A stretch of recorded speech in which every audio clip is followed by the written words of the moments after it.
Emily's first night at the small, quirky restaurant started like any other, full of nervous energy and the smell of freshly baked bread. She had taken the job to save money, never imagining the strange events that would unfold. The dining room was empty, except for the dim glow of overhead lights reflecting off polished tables. Her eyes were drawn to a ventriloquist dummy propped on a high chair in the corner, its painted smile too wide, eyes unnaturally bright. Something about it made her pause. Emily shook off the feeling, telling herself it was just an old decoration, part of the restaurant's kitschy charm, but a shiver ran down her spine. As she moved through the tables, taking orders and setting silverware, Emily felt a subtle weight in the air.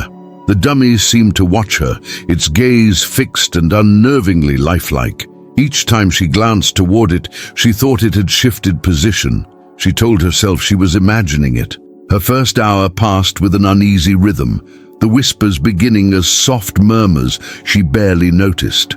By the second hour, they grew clearer, and she could swear the dummy was calling her name, its voice playful but tinged with malice, sending a jolt of panic through her chest. Emily paused behind the counter, trying to collect herself.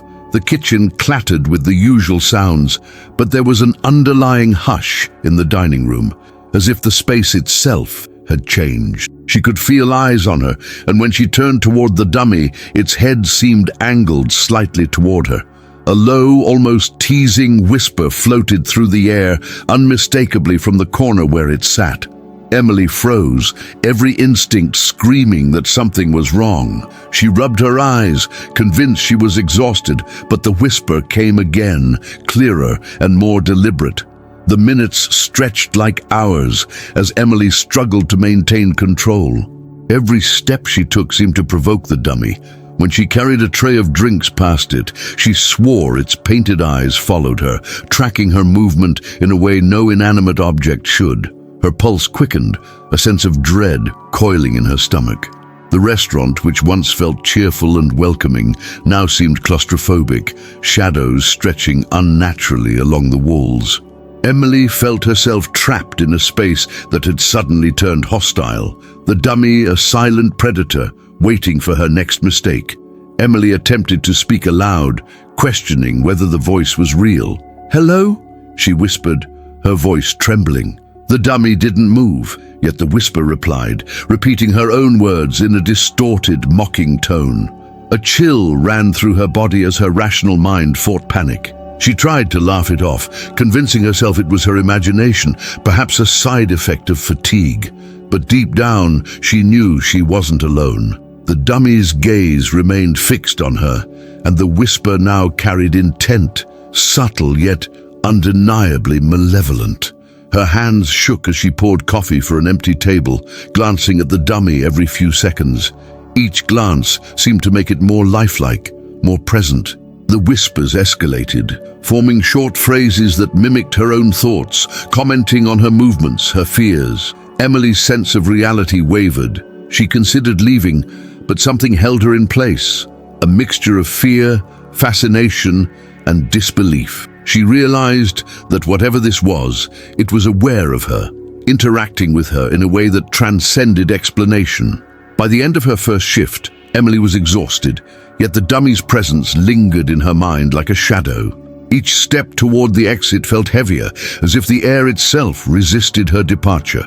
She paused at the door, looking back at the dining room corner where the dummy sat, perfectly still, yet ominously alive. The whispers, soft but constant, seemed to follow her, echoing in her ears even as she left the building. That night, sleep did not come easily.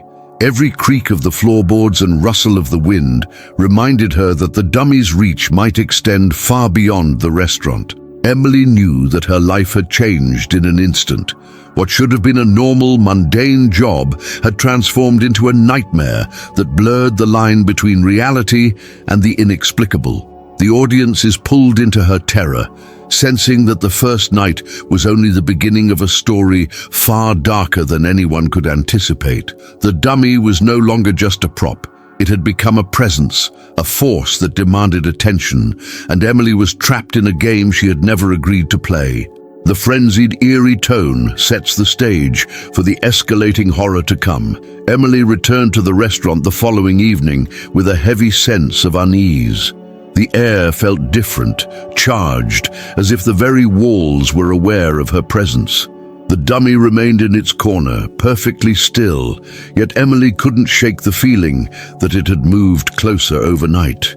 She tried to focus on her duties, refilling drinks and taking orders. But every time she glanced toward it, her stomach tightened. The whispers began again, this time clearer, more insistent. They seemed to react to her smallest actions, mocking, questioning, and observing. Emily clenched her fists, telling herself it was exhaustion. But deep down, she knew it wasn't imagination. By the third hour of her shift, the whispers had escalated into full sentences, commenting on her every move. "Careful," they hissed as she reached for a cup. "You missed a spot," they taunted when she wiped a table. Her rational mind screamed that it couldn't be real, yet the voice carried a certainty, a presence that seemed intimately tied to her. Shadows in the corners of the restaurant stretched unnaturally, flickering as though breathing. Emily realized with growing terror that the dummy wasn't just an object, it was aware, intelligent, and actively interacting with her. A co-worker, unaware of the source of Emily's agitation, approached with a smile. "Talking to yourself again?" they asked casually. Emily froze, caught mid-whisper, unsure how to explain. She forced a laugh, nodding awkwardly, but the moment shattered any sense of normalcy. The dummy's painted eyes seemed to follow every gesture, every glance, intensifying the invisible bond that had begun to form. Fear mixed with a strange curiosity, and Emily felt an inexplicable pull toward the object. It was as if the dummy knew her deepest thoughts, echoing them back in a distorted, mocking tone. As the evening wore on, Emily felt the atmosphere thickening around her. The air grew colder, heavier, as if the presence of the dummy was expanding beyond its physical space. She caught glimpses of movement in the shadows, shapes that weren't cast by furniture or light. Her heart pounded with each whisper, each comment, each subtle shift in tone. The restaurant, which had once been mundane and welcoming, now felt alive, almost sentient, reacting to her every motion. Emily realized the bond was forming faster than she could control, a tether that pulled her into something far darker than mere imagination. Emily tried to resist, walking deliberately past the dummy, forcing herself to ignore it. But every step seemed to provoke it further. The whispers grew sharper, more urgent, calling her name, mocking her hesitation. Shadows twisted around her feet and the lights flickered as though responding to her fear. Panic rose in her chest, yet a part of her couldn't look away. She was trapped in a delicate balance between terror and fascination, each whisper tightening the invisible chains that bound her to the dummy. The restaurant was no longer just a workplace. It was a stage for a game she hadn't agreed to play.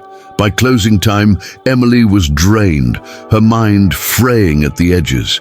The whispers followed her into the empty kitchen, repeating fragments of conversation she hadn't even spoken aloud. She understood that the dummy's awareness had reached a new level.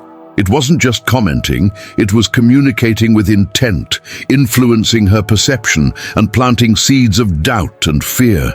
Each breath she took felt heavy, saturated with the presence of something unseen.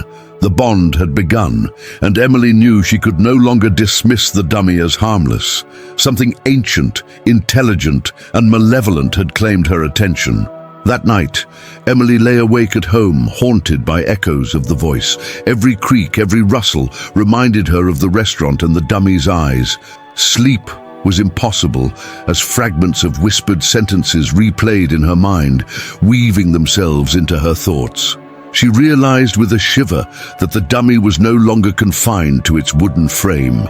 It existed in her mind, in her awareness, a companion she hadn't chosen. The bond was forming stronger with each passing hour, tightening invisibly, and Emily feared that resisting it might be impossible. By the next morning, Emily felt the pull again, stronger than before.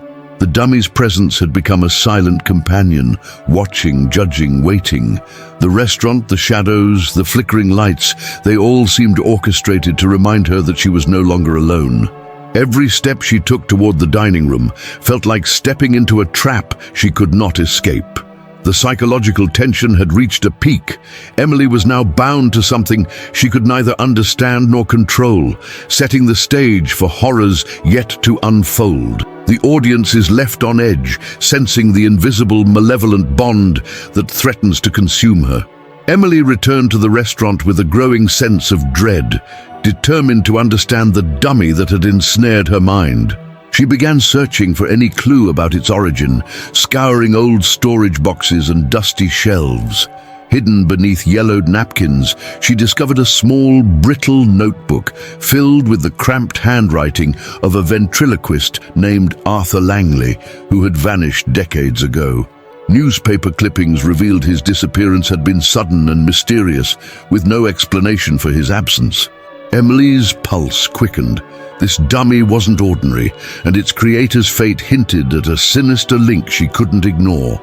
Flipping through the pages of the diary, Emily read about Langley's obsession with perfecting his act.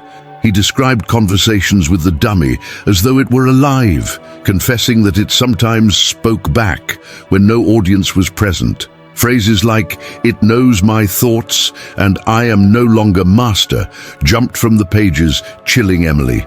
She shivered, realizing that the whispers she had been hearing might be the same entity that had consumed Langley. The dummy wasn't merely haunted. It had an intelligence that observed, responded, and perhaps even manipulated those around it. Emily began connecting dots. The diary mentioned unexplained disappearances of assistants, strange accidents during performances, and a growing paranoia in Langley's writing. Each note revealed a man increasingly convinced that the dummy had its own will. Emily's stomach churned as she noticed eerie parallels with her own experiences. Shadows moving unnaturally, the whispers echoing her thoughts, the feeling of being watched.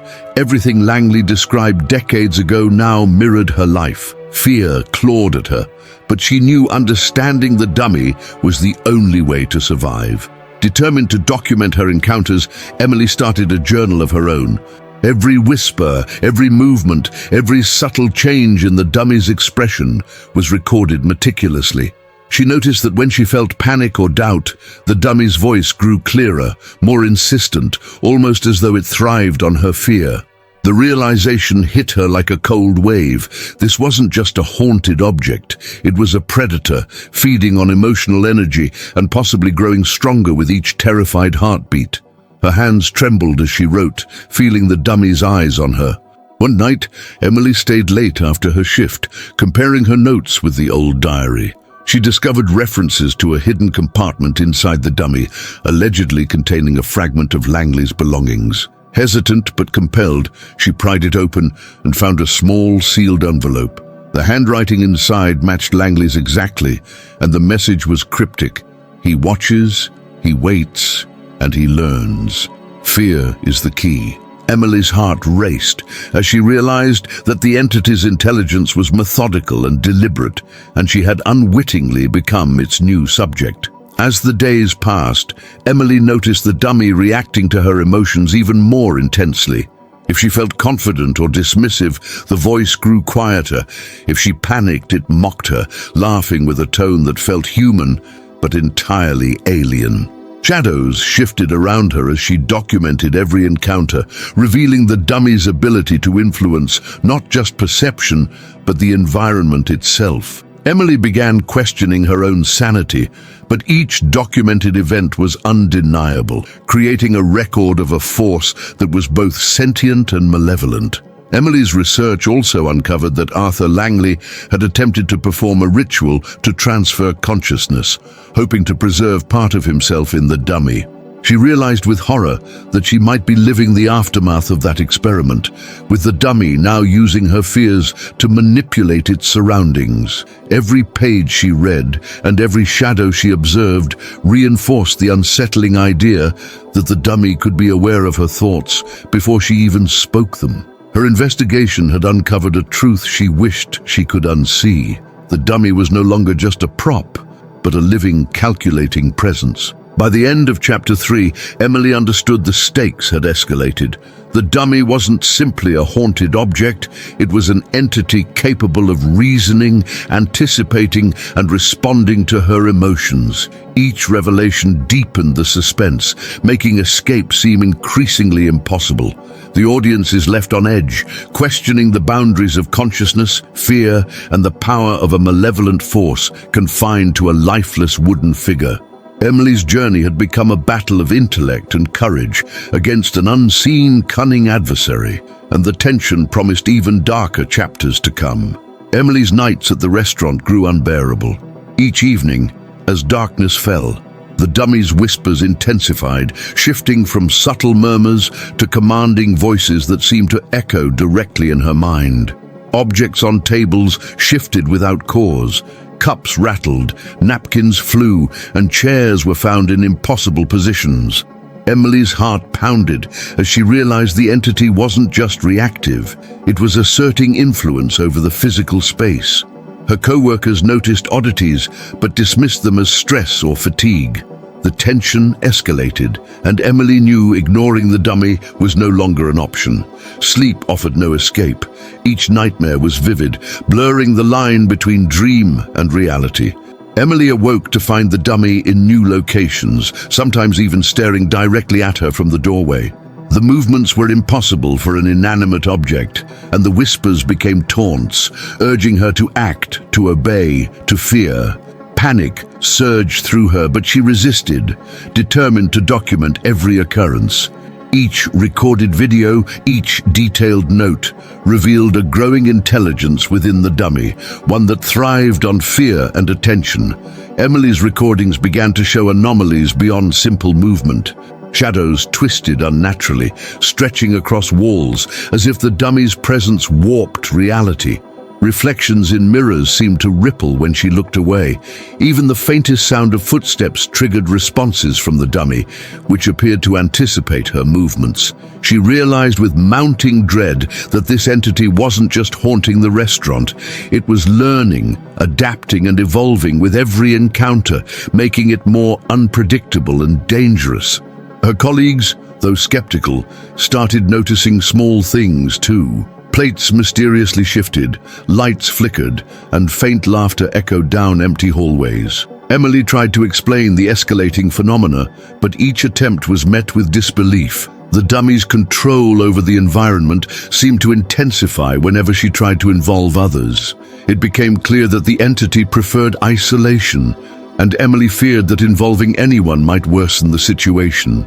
The restaurant itself began to feel like a cage, each creak of wood or distant thud a reminder of the dummy's growing dominance.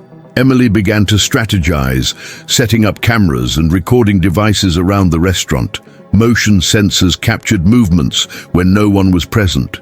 Whispers recorded on audio often revealed words she hadn't consciously heard. Objects moved in precise patterns, almost deliberately, and sometimes she swore she saw the dummy's mouth twitching when she was not looking.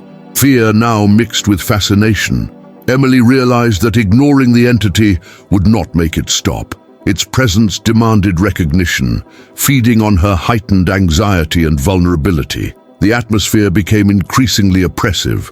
Every creak, every shadow, every shifting object reminded Emily that the dummy was no ordinary toy. She felt eyes on her constantly, even when the lights were on.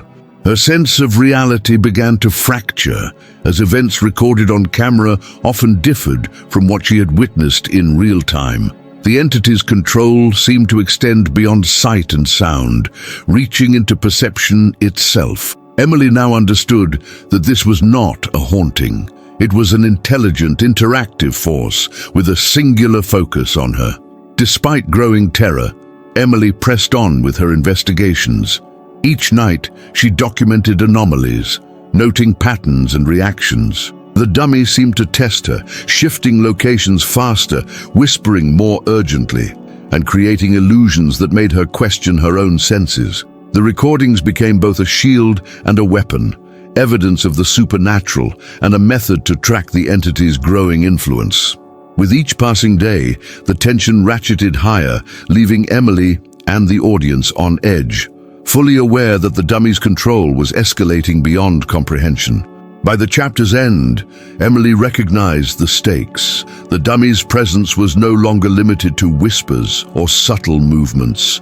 It was actively manipulating reality, warping perception, and asserting dominance over the restaurant and her mind. The supernatural threat had become tangible, immediate, and terrifyingly intelligent. The audience is left with the chilling realization that the entity is not just a passive haunting, but a calculated, adaptive force capable of pushing Emily to the brink of fear, sanity, and survival. Emily stood frozen in the dimly lit restaurant, staring at the dummy perched on the corner shelf. Gathering every ounce of courage, she addressed it aloud, her voice trembling. "What do you want from me?" she demanded. The dummy's head turned ever so slightly, and a whisper slithered through the air, mocking her tone. It knew things no one else could, memories, secrets, fears she had never shared. The temperature dropped, and shadows around the room shifted unnaturally. Emily felt the oppressive weight of its gaze, as if the inanimate object had become an intelligent predator, studying her every reaction. The first undeniable movement occurred when a chair toppled across the floor, narrowly missing her. Emily's heart raced as the dummy tilted its head, almost as if laughing. Her rational mind tried to find explanations: wind, vibrations, fatigue, but each anomaly compounded, erasing the possibility of normality. Whispers intensified, repeating her name, commenting on her actions. The sense of being constantly watched gnawed at her. Every instinct screamed to flee, yet something compelled her to stay, to understand, to confront the entity that had invaded her life so completely. Emily's co-workers began noticing the change in her demeanor. She spoke to them of strange occurrences, but skepticism met her every word. Then, in full view, the dummy shifted slightly, its gaze following her movements. The room seemed to warp, subtle distortions in angles and perspective, hinting at the dummy's ability to manipulate reality. Emily realized this was no ordinary object. It was an active presence with intent. The audience begins to feel the same creeping dread she experiences, a shared understanding that something intelligent and malevolent is fully aware of her existence. The whispers escalated, now interwoven with mocking statements that referenced intimate details from Emily's past. The dummy seemed to anticipate her thoughts, countering her defensive questions with knowledge no human could possess. Her mind raced, oscillating between fear and fascination. She attempted to destroy it, swinging a nearby broom at its wooden body, but it eluded her strikes as if gravity itself had shifted around it. Each failed attempt reinforced its control, amplifying the terror. Emily realized that confronting it physically was futile. She was dealing with something far beyond ordinary comprehension. As night deepened, Emily noticed more subtle manipulations. Reflections in mirrors lagged slightly, shadows moved independently, and small objects repositioned themselves. The dummy was orchestrating a psychological assault, breaking down her perception of reality piece by piece. Fear became a tangible presence in the room, a third character alongside her and the dummy.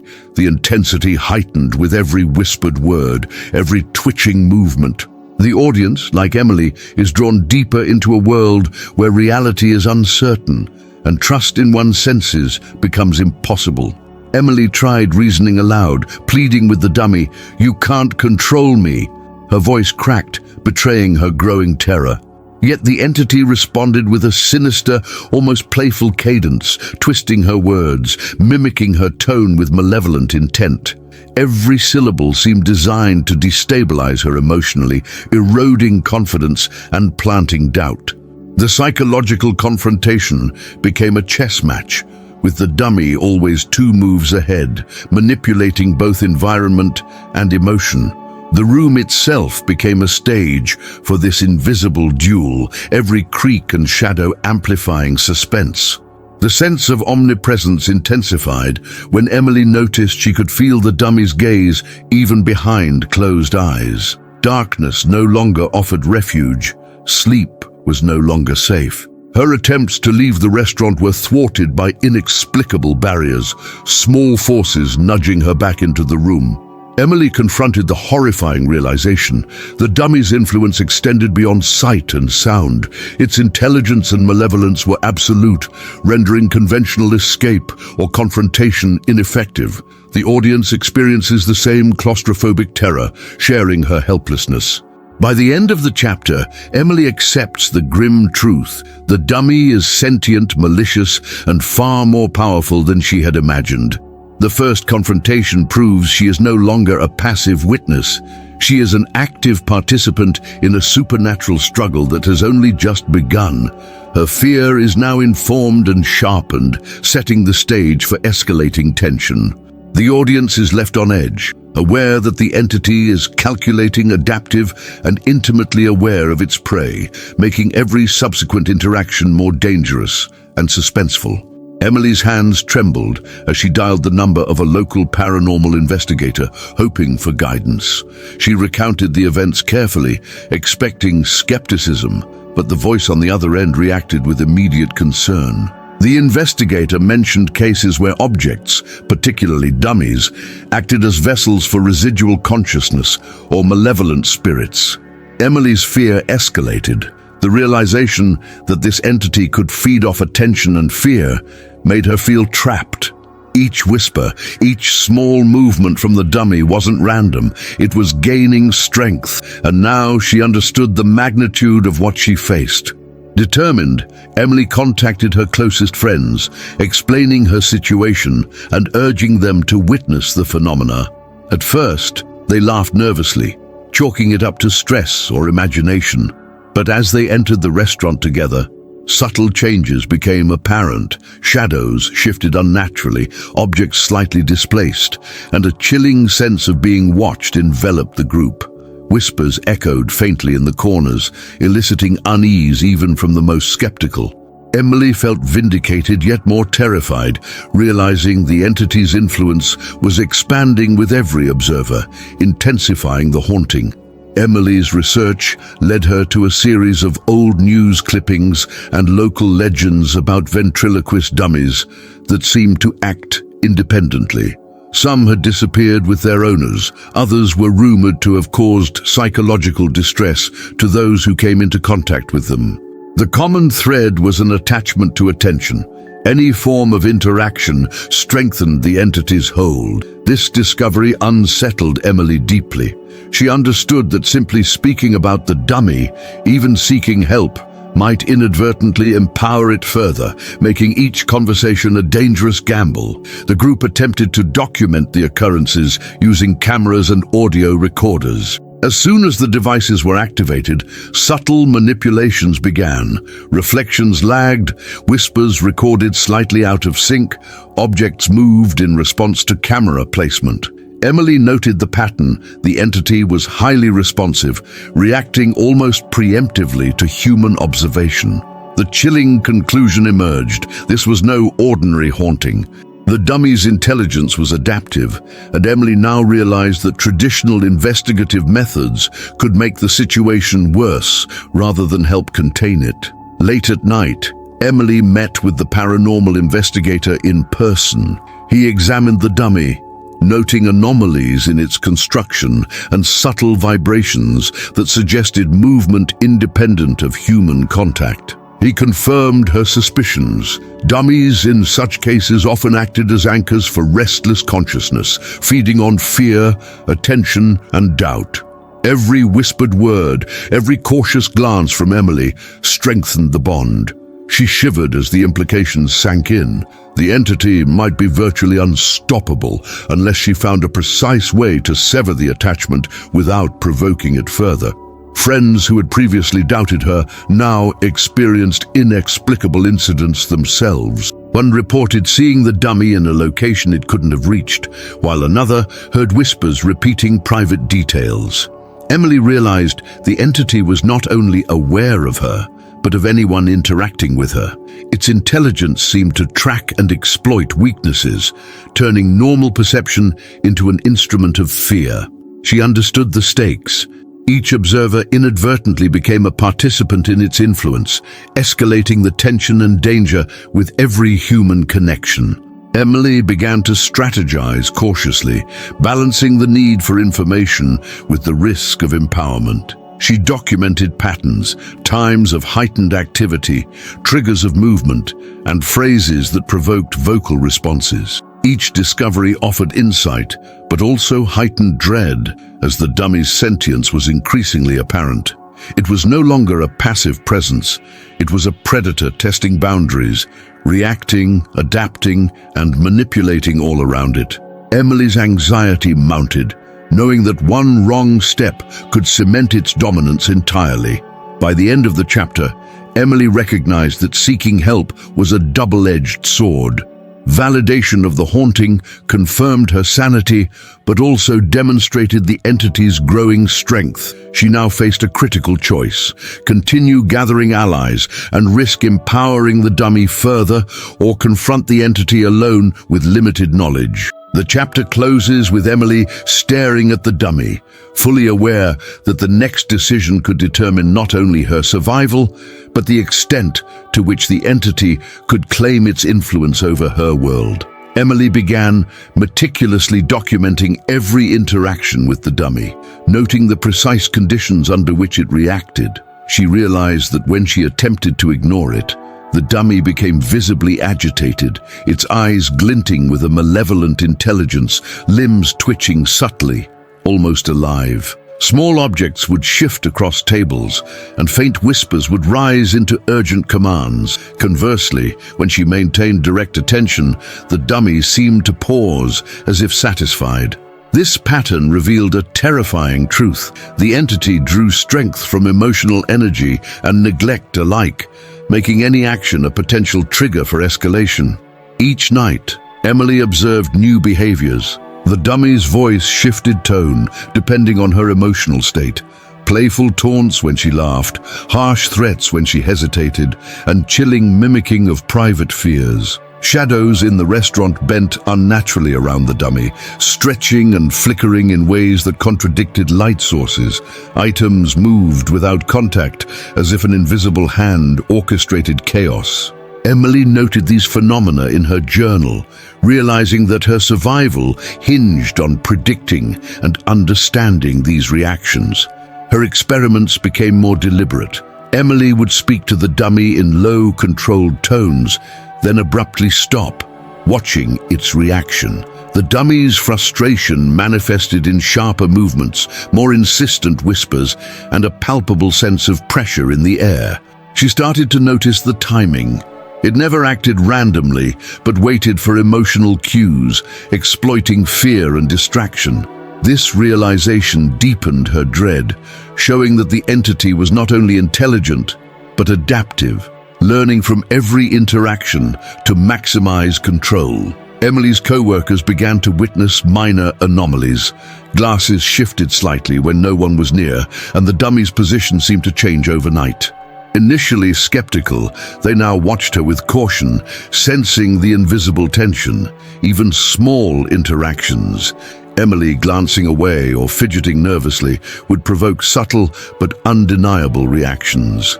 The entity seemed to thrive on human uncertainty, turning ordinary moments into instruments of psychological torment, and Emily understood that documenting these events was both a necessity and a risk. Increasingly, Emily realized that fear acted like fuel. The more terrified she became, the more powerful the dummy seemed to grow. Whispers evolved into commands, shadows coalesced into shapes at the edges of vision, and objects moved with alarming speed. Every observation revealed another layer of intelligence, a predatory awareness that mirrored her emotions. Emily's notes emphasized the pattern. Fear, attention, and interaction were directly proportional to the entity's activity, creating a vicious cycle that intensified with every moment of hesitation. She began creating a detailed map of the dummy's activity, tracking times, locations, and emotional triggers. Patterns emerged: late night hours, periods of isolation, and heightened anxiety consistently led to aggressive behavior. The dummy's movement often preceded audible whispers, almost as if it could sense her anticipation. Emily's realization that the entity operated on both psychological and physical levels increased tension for the audience, making it clear that ignoring the rules would have immediate, terrifying consequences. Emily also noticed subtler signs: small changes in temperature around the dummy, a sense of weight or pressure in certain corners of the room, and fleeting glimpses of movement from the periphery of vision. These phenomena confirmed that the entity's presence extended beyond visible actions. Her journal became a critical tool, both for survival and for understanding the breadth of influence the dummy exerted. The stakes grew higher as she recognized that one mistake could give the entity an irreversible advantage. By the end of the chapter, Emily fully grasped the nature of the threat. The dummy was not merely haunted, it was sentient, adaptive, and dangerous, feeding on attention, fear, and human vulnerability. She understood that survival required strict observation, careful emotional control, and strategic interaction. The pattern had emerged, and the tension built toward a climax where knowledge alone might determine life or death.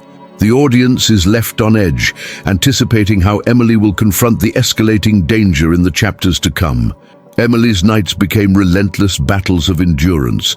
Every sound, every shadow seemed to signal the dummy's presence, and even brief lapses in attention resulted in sudden, unexplainable events. She would glance away for a moment, only to find plates toppled or chairs shifted when she returned.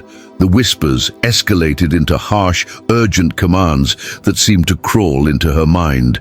Sleep became impossible, replaced by vivid hallucinations, blending seamlessly with reality, leaving her unsure of what was real. Her journal, once a tool for understanding, now served as a lifeline, documenting the chaos as her sense of control slipped further with every passing hour. Friends who had initially dismissed her warnings now witnessed terrifying phenomena. Lights flickered violently, objects moved without explanation, and the dummy shifted positions independently of any human interference. Emily's fear magnified, her body trembling as if the entity could sense and exploit her emotional state.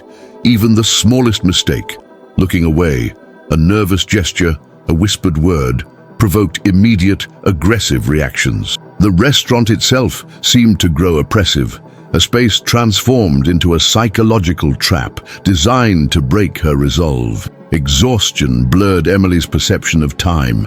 Hours felt like days as she navigated a room that no longer obeyed natural laws. The dummy's voice morphed constantly, mimicking familiar tones and twisting them into something malevolent. Shadows clung to her periphery, and fleeting glimpses of movement suggested an intelligence observing her every action. Panic began to rule her, yet she recognized that surrendering to fear would only empower the entity further. Her determination wavered, but a flicker of clarity reminded her that decisive action was the only way to reclaim control. Emily's psychological pressure reached a peak when the dummy's behavior became frighteningly coordinated. Objects moved in patterns, doors slammed precisely at moments of hesitation, and the whispers now seemed to anticipate her thoughts. The restaurant transformed into a cage, each corner a potential threat. Emily's mind raced as she sought a plan, realizing that her survival depended on understanding the entity's rules in real time. The tension escalates for the audience as they witness her teetering on the edge, caught between terror and the necessity for decisive confrontation. By the end of the chapter, Emily stands at a breaking point. The cumulative stress, fear, and supernatural manipulation have pushed her to the limits of human endurance. Every sense is heightened, every action carries weight, and the dummy's intelligence and malevolence are undeniable. The restaurant has become a crucible of psychological torment, setting the stage for a final confrontation that will determine not only her fate, but the ultimate resolution of the entity's grip. The audience is left on the edge, fully primed for the climax. Emily entered the restaurant one final time, every nerve on edge. The dummy sat in its usual corner, unnervingly still, yet she could feel the presence of its intelligence radiating through the room. Shadows seemed to twist unnaturally around it, and the whispers were louder, sharper, as if mocking her resolve. She laid out the diary, notes, and symbols she had meticulously collected, preparing for a ritual she hoped would sever the entity's bond. The air was thick with tension, each creak of the floorboards amplifying the sense of imminent confrontation. Emily knew this was a do-or-die moment, a decisive clash with a presence that had haunted her every waking hour. As she began the ritual, the dummy's voice shifted, alternating between her own voice and the original ventriloquist's tone. It taunted, predicting her movements, attempting to unnerve her. Objects floated and spun around the room, as if the entity sought to overwhelm her physically and mentally. Emily's heart pounded, but she forced herself to focus, repeating the incantations while maintaining eye contact with the malevolent doll. The room felt alive, every shadow a threat, every whisper a test of her concentration. The audience experiences the crescendo of horror as Emily faces an entity seemingly in control of the physical world. The dummy's movements grew violent, hurling plates, flipping chairs, and even attempting to latch onto Emily. Her instincts screamed to flee, but she pressed on, invoking the patterns she had observed and the writings from the diary. She realized that her fear was its source of strength, and maintaining calm was key. The entity shrieked in frustration, a sound that seemed impossible for a wooden figure to produce. Emily felt the room's energy resisting her, bending reality around her, but she pushed forward, her resolve hardening with every second of confrontation. In a moment of clarity, Emily discovered a precise method to sever the connection, a symbolic act combining elements of the ventriloquist's notes and her own personal energy.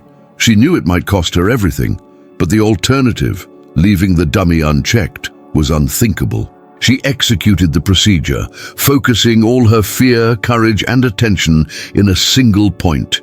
The dummy convulsed, its voice warping into something horrific yet human. Shadows recoiled, the room shook violently, and a chilling silence fell as the ritual neared completion. The audience feels the apex of suspense and dread as the outcome hangs by a thread. When the motion ceased, the dummy lay still, its gaze frozen but eerily lifelike. Emily collapsed, exhausted, unsure whether she had succeeded fully.